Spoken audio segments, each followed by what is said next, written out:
ये चुनाव नीतीश कुमार और नरेंद्र मोदी का चुनाव है, तो इसमें तो आप आरजेडी को ही नीचे जाते देखेंगे और वो स्वाभाविक सा है। अब तो 180 के पास पहुंचने लगा एनडीए का खाता, आप देखें 177 पर आगे, 50 सीट अब इस बार पिछली बार से दिखाई दे रहा है। 75 पर जेडीयू, 76 पर बीजेपी आगे चल रही है। पिछली बार सबसे बड़ा नंबर चुनाव के बाद 75 बना था, ऑलरेडी उसके ऊपर जेडीयू और बीजेपी जो है वो चल रही है। एलजेपी ने सबको चौंकाया है, चिराग पासवान की पार्टी ने मुश्किल सीटें, ज्यादा सीटों में अच्छा स्ट्राइक रेट लाना चुनौती भी था।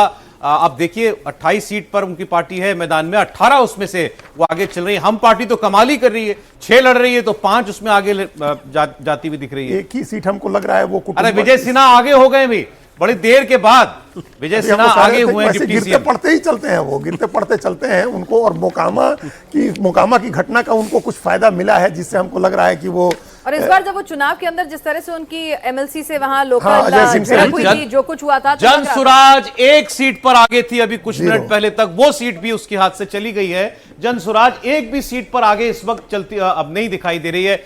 एनडीए 181 पर लीड कर रहा है, 180 प्लस एनडीए।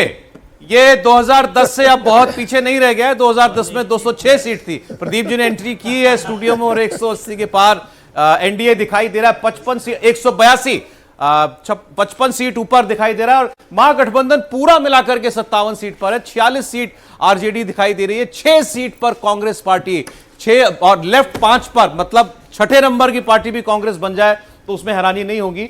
जन स्वराज के करगर की सीट आगे चल रही थी, एक दूसरी सीट, दोनों सीटों पर अब वो पीछे हो गई है। दानापुर से लेकिन रामकृपाल यादव अभी भी पीछे चल रहे हैं, बीजेपी के रीतलाल यादव वहां से लगातार आगे चल रहे हैं। ये एक मुश्किल सीनियर लीडर है बीजेपी के, उनके लिए जो है वो इस वक्त दिखाई दे रही है। किशनगंज में अगर आप देखेंगे तो आरजेडी जो है कूचाधामन की सीट पर, ठाकुरगंज से आरजेडी आगे, और एआईएमएम एक सीट पर कुल आगे चल रही है, वो बैसी की सीट है। ये देखिए किशनगंज प्रदेश अध्यक्ष थे, किशनगंज 65% से ज्यादा मुस्लिम आबादी वाली सीट है। वैसे उस बड़े कांटे की लड़ाई में पिछली बार भी स्वीटी सिंह 2000 से कम वोट से हारी थी।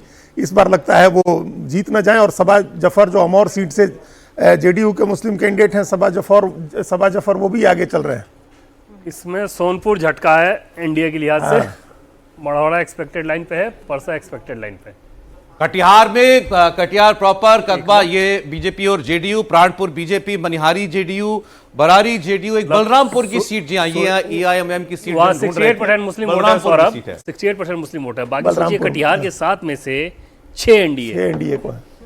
पूर्णिया में देखें, पूर्णिया कस्बा एलजेपी के पास, Rupauli JDU, Dhamdaha JDU, Purnia proper BJP, Korha BJP. एक बनमनखी सीट है जहां पर केवल कांग्रेस की, जो कुल कितनी सीट बची कांग्रेस की, 6 में से एक सीट आपको यहां पर पूर्णिया में, यहाँ पे पिछली बार देखिए पूर्णिया में मुकाबला जो है एलजेपी से नहीं बल्कि हमसे ना हो जाए, और यहाँ पर अभी 6-5 ऐसा ही लग रहा है। अरे बाप रे बाप, हम देखें यहाँ 5 सीटों पर आगे चल रही है कांग्रेस, 6 पर जो है वो आगे दिखाई दे रही है। पूर्णिया में एक तो ये भी बात है कि पिछली बार 4 सीटें जो है एनडीए जीती थी, इस बार 2 सीटें वो बढ़ा रही है। और इसमें खासतौर से रुपौली की जो सीट है, इसमें इंडिपेंडेंट जो था वो पिछली बार जीता था, और वो इंडिपेंडेंट और जो है भीमा भारती के बीच में ज़्यादा कंपटीशन था, और उसी के चलते मुझे लगता है कि यहाँ पर जो है जेडीयू जो है उस कंपटीशन के चलते आगे हो गया।